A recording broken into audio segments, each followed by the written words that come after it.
अगर पुतिन ने चलाए अपने सुपर हथियार तो क्या नक्शे से मिट जाएगा यूक्रेन? क्या न्यूक्लियर जंग की कगार पर पहुंच चुकी है ये जंग? और क्या यूक्रेन का ड्रोन हमला था सीधा रूस को उकसाने की कोशिश, जो अब बन सकता है तीसरे विश्व युद्ध की वजह? नमस्कार, मैं हूं सिद्धार्थ प्रकाश।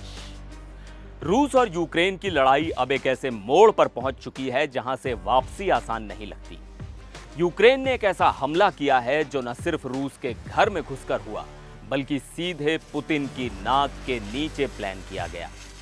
117 ड्रोन, 11 महीने की तैयारी और नतीजा 40 से ज्यादा रूसी एयरक्राफ्ट तबाह। और अब डर यह है कि कहीं जवाब में पुतिन न चला दें अपने सुपर वेपन्स, यानी वो हथियार जिनका नाम सुनकर अमेरिका तक की नींद उड़ जाती है। तो सबसे पहले जानते हैं हुआ क्या। रविवार को यूक्रेन ने एक हाई रिस्क और हाई प्रोफाइल ड्रोन अटैक किया, वो भी रूस की सरजमी के अंदर घुसकर। यूक्रेन की सिक्योरिटी सर्विस एसबीयू ने बताया कि इस मिशन की तैयारी पूरे 18 महीने चली और खुद राष्ट्रपति ज़ेलेंस्की इस ऑपरेशन को लीड कर रहे थे। हमले में 117 ड्रोन का इस्तेमाल हुआ और रूस के कम से कम 5 एयरबेस पर धावा बोला गया। इन बेस पर खड़े Tu-95 और Tu-22 जैसे स्ट्रेटेजिक बॉम्बर्स को भी तबाह कर दिया गया। ये वही बॉम्बर्स हैं जो परमाणु हथियार ले जाने में सक्षम हैं, और ये सब ऐसे ड्रोन से किया गया जिन्हें रूस के अंदर लकड़ी के मोबाइल घरों में छिपा कर रखा गया था। अब भला रूस चुप बैठता? रूस ने यूक्रेन पर इतिहास का सबसे बड़ा ड्रोन हमला कर डाला। 472 ड्रोन और 7 मिसाइल एक साथ यूक्रेन पर दाग दिए। इसमें यूक्रेन के 12 सैनिक मारे गए और 60 से ज्यादा घायल हुए। सिर्फ इतना ही नहीं, रूस के अंदर भी कुछ धमाके हुए जिनसे 2 ट्रेनें पटरी से उतर गईं और 2 पुल टूट गए। हालांकि रूस की इन्वेस्टिगेटिव एजेंसी ने बाद में ब्लास्ट शब्द को अपने स्टेटमेंट से हटा लिया, यानी मामला कुछ और बड़ा है जिसे छुपाया जा रहा है। अब सबसे बड़ा सवाल, क्या पुतिन अब करेंगे बड़ा हमला?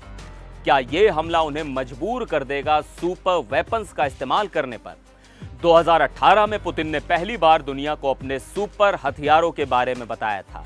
ये वो हथियार हैं जो मौजूदा अमेरिकी डिफेंस सिस्टम को भी चकमा देने की ताकत रखते हैं। तो कौन कौन से हैं ये हथियार? चलिए एक नजर डालते हैं। पहला, एवनगार्ड, ये एक हाइपरसोनिक ग्लाइड व्हीकल है। दूसरा, 9M730 बूरे वेस्तनिक, ये एक न्यूक्लियर पावर्ड क्रूज मिसाइल है। तीसरा, 3M22 जिरकॉन, स्क्रैम जेट से चलने वाली हाइपरसोनिक मिसाइल। चौथा, KH-47M2 किंजाल, ये एक air launched hypersonic ballistic missile है। पांचवा, पोसाइडन, एक न्यूक्लियर अंडर वाटर ड्रोन। और छठा, RS-28 सैरमेट, सुपर हैवी ICBM जो मल्टीपल न्यूक्लियर वॉरहेड्स ले जा सकता है।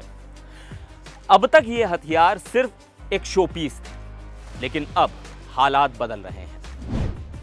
अभी हाल ही में पुतिन ने कहा कि रूस अब भी दुनिया के टॉप 5 आर्म्स एक्सपोर्टर में है, और अब उनका फोकस है AI बेस्ड हथियार, रोबोटिक सिस्टम, लेजर टेक्नोलॉजी और फ्यूचरिस्टिक वॉरफेयर पर। उनका यह बयान इशारा है कि रूस अब कोई पुरानी तकनीक नहीं बल्कि गेम चेंजर हथियार चलाने की सोच रखता है। इस सब के बीच अब सबसे डरावनी बात, क्या रूस न्यूक्लियर बटन दबा सकता है? तो याद रखिए, 4 मई को पुतिन ने एक इंटरव्यू में कहा था कि न्यूक्लियर हथियार इस्तेमाल करने की जरूरत नहीं पड़ी और उम्मीद है पड़ेगी भी नहीं। लेकिन उन्होंने ये भी कहा था कि रूस के पास ताकत और संसाधन दोनों हैं कि वो इस युद्ध को अपनी शर्तों पर खत्म कर सके।